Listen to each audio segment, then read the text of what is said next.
Present by Master Recording Studio, Hathua.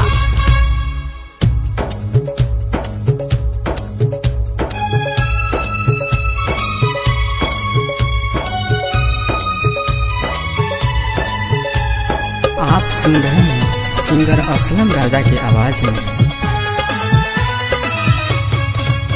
हर जाई ओ हर जाई, हर जाई ओ हर जाई, काहे कइलू तू बोल बेवफाई, कि काहे मुँह मोड़ ले हलू, कि काहे मुँह मोड़ ले हलू, कि काहे मुँह मोड़ ले हलू, कि काहे दिल तोड़ दे हलू।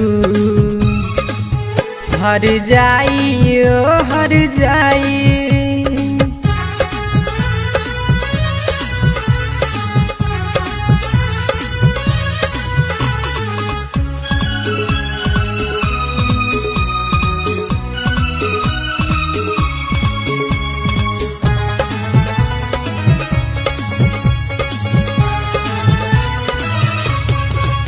तू मामूल के गइल भुलाई, तू मामूल के गइल भुलाई, काहे ताहिर साथे कइल सगाई, कि काहे मुँह मोड़ ले हलू, कि काहे दिल तोड़ दे हलू, कि काहे मुँह मोड़ ले हलू, कि काहे दिल तोड़ दे हलू।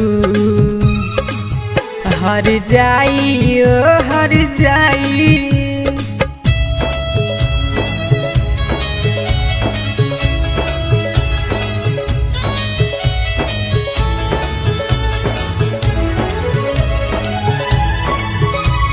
लिरिक्स भाई सद्दाम अंसारी। तोहरा बीन बाजी नगी अधूरा, तोहरा बीन बाजी नगी अधूरा, मर जाइब हम खाई के धतूरा, कि काहे तू भुलाई गइलू, कि काहे मुँह मोड़ ले हलू, कि काहे दिल तोड़ दे हलू, कि काहे मुँह मोड़ ले हलू। हर जाई ओ हर जाई,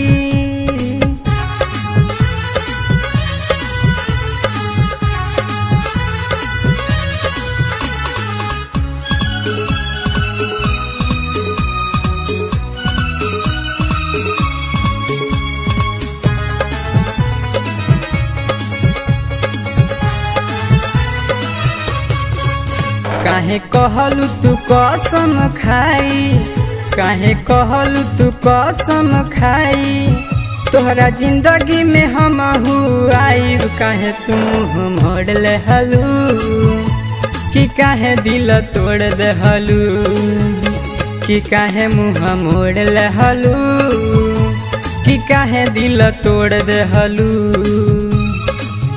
हर जाई ओ हर जाई,